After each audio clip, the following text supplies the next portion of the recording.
তো এই পাশ থেকে ওইদিকেই বাংলাদেশ বর্ডার, একদম বাংলাদেশ বর্ডারের নিকটেই আমরা এসছিলাম। এখান থেকে দাদা বাংলাদেশ বর্ডার কতটা? স্টেশন থেকে জাস্ট 200 মিটার। আচ্ছা, বানপুর স্টেশন থেকে ওই পাশে। নমস্কার, আমি শুভজিৎ। বন্যপ্রাণ উদ্ধার করতে আবার রাতের বেলা চলে আসলাম আমরা বানপুর, একদম বাংলাদেশ বর্ডারের কাছেই। তো এখানে বাড়ির মধ্যে গোখরো সাপ আমাদেরকে অনেক দিন ধরেই ফোন করা হচ্ছে, এমনই টাইমে বেরোচ্ছে যে আমাদের রাতের আসার কোনো ট্রেন নেই। তো আজকে আমরা সবাই ফাঁকা আছি, রাত্রেবেলা চলে আসলাম। আজকেও দেখা গেছে, আজকে কিন্তু রাতের ট্রেন নেই। আমাদের সারা রাত এখানেই অভিযান চলবে, তো আপনারা সাথে থাকুন।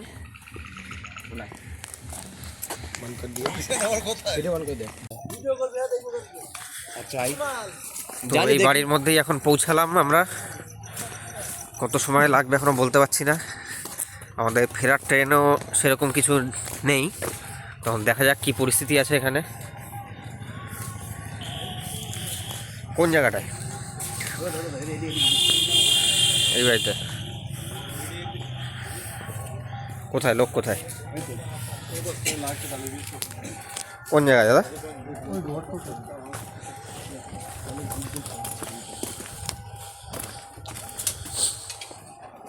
এটা কতদিন ধরে দেখা যাচ্ছে? গত 5 দিন। 5 দিন ধরে এইভাবেই? আচ্ছা, এখানে এসে ঢুকছে বারবার? বারবার এখানে রাস্তা নেই, একদম ঘরের সামনেই এখানে এখানে এসে ঢুকছে 5 দিন ধরে। আমাদেরকে আগেও কল করা হয়েছে, ছবি পাঠানো হয়েছে, কিন্তু এতটাই ডিস্টেন্স, ঠিক টাইমে আমরা ট্রেন পাচ্ছি না। ঘরের পাশ থেকেই মাটি কেটে ঘরের ভিটে দেওয়া হয়েছে। তো এই গর্তের মধ্যে কিছু শুকনো ডালপালা জ্বালানি শুকানোর জন্য দেওয়া আছে। এই গর্তের মধ্যেই প্রত্যেক দিন ঢুকে যাচ্ছে, আর এখান থেকেই বেরিয়ে প্রত্যেক দিন ঘরে ঢুকছে। তো আমাদের আবির আছে, রাপ্পা আছে, পাশে মনু আছে।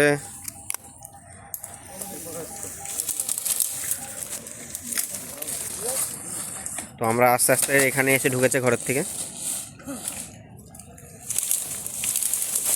এদিক থেকে 2 ভাই এরা সার্চ করছে।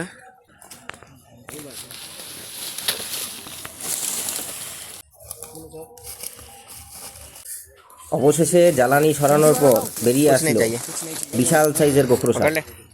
জ্বালানির নিচেই ছিল, একদম উপর থেকে জ্বালানি কাঠ সরানোতেই বেরিয়ে আসলো। আমাদের আবির অসাধারণভাবে এটাকে রেস্কিউ করছে। ভাই একদম ফাঁকায় নিয়ে চলে আয়, ফাঁকায় বাড়ির সামনে নিয়ে আয়।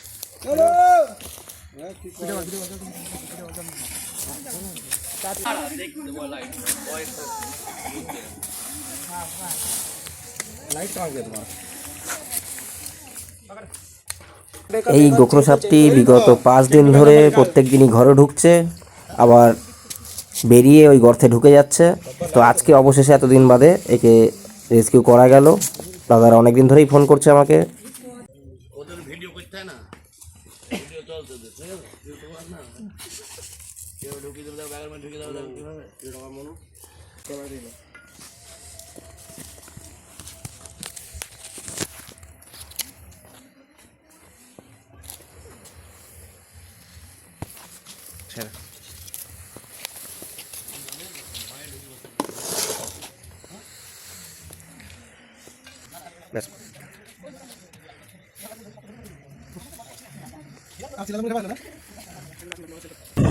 এখন হচ্ছে অর্ধেক রাত, আমরা যে রেস্কিউ করা সাপটাকে দাদারা সবাই আমরা আছে সাথে, যে আমরা অত দূর নিয়ে যাবো না, এখানেই নদীর পাড়ে আমরা এটাকে রিলিজ করবো।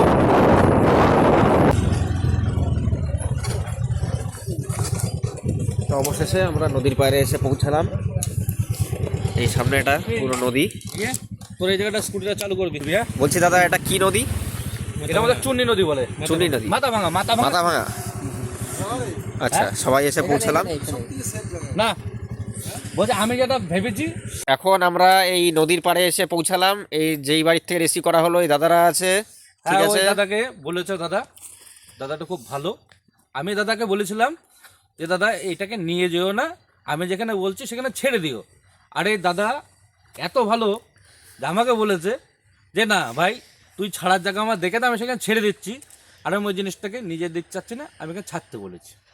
এটা ইচ্ছা। যেহেতু এটা এই পরিবেশ থেকে নেওয়া হয়েছে, তো আমি একে এর পরিবেশ থেকে নিয়ে যাব না, যেখান থেকে রেস্কিউ করা হয়েছে তার কিছুটা দূরেই এখানে নদী রয়েছে, তো নদীর পাড়ে আমরা এসে এখানে রাত্রেবেলা একে রিলিজ করে দিচ্ছি। জনবসতির থেকে বহু কিলোমিটার দূরে, আশেপাশে কোনো জনবসতি নেই, একটা নদীর ধারে। জনবসতির বাইরে নদীর পাড়ে এখন সাপটিকে রিলিজ করে দেওয়া হচ্ছে। তো দেখতে থাকুন। আরে দাদারা খুবই ভালো। আমি দাদাকে বলেছিলাম যে এটা করতে, আমি হয়তো ভেবেছিলাম যে এটাকে নিয়ে গিয়ে অন্য কিছু করবে, সেটা এরা কোনো রকমই করেনি। আর দাদাকে এই জন্য আমি ধন্যবাদ জানাচ্ছি।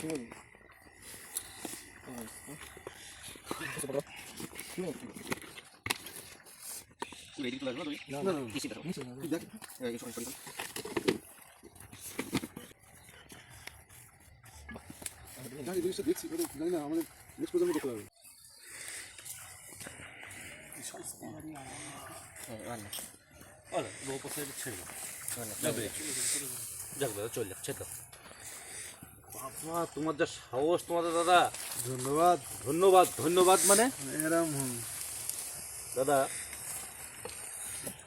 স্লো বলতে যে স্পিড নেই, স্লো চলছে, এটা ওটা দেখ, ও ঠিক ওর জায়গা ঠিক খুঁজে নেবে। হ্যাঁ, ব্যাস পুরো জঙ্গলটা দেখা। বাহ, তো রিলিজ করে দেওয়া হলো একদম নদীর পাড়ি। ও এই পরিবেশে খুব ভালো থাকবে, জনবসতির বাইরে। ওকে এখানে কেউ মারবে না, কেউ ডিস্টার্ব করবে না, ও ওর নেচারে ফিরে গেল। দাদাদের অসংখ্য আমি ধন্যবাদ যে তোমরা না না, মারোনি। সবচেয়ে বড় কথা আমি যা খুশি হলাম, আমি ওই জায়গায় এসেছিলাম সবচেয়ে লাস্টে, এসে আমি তোমাদেরকে বললাম দাদা যে এই জিনিসটাকে তোমরা কি করবে।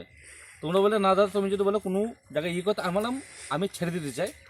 আপনারা যে বললেন না তুমি যেখানে বলবো দাদা একটু সাইড নিয়ে চলেন, কোনো একটা এমন জায়গায় আমরা ছেড়ে দিচ্ছি। অবশ্যই। আর আমি সত্যি কথা বলতে খুব ভালো লাগলো আমার, খুব ভালো লাগলো।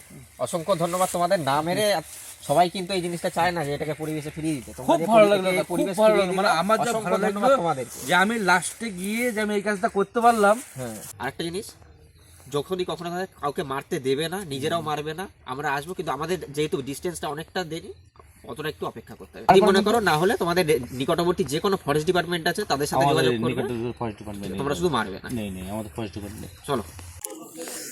তো এখন রাতের বাজে 3:55, এখনো সবাই স্টেশনে। चलो तो सभी अभी स्टेशन पे पीछे के आगे चुला के बैठेंगे और चाकला में भीड़ होगी। अबे पूरा ट्रेन हमारा खाली है पूरा पूरा।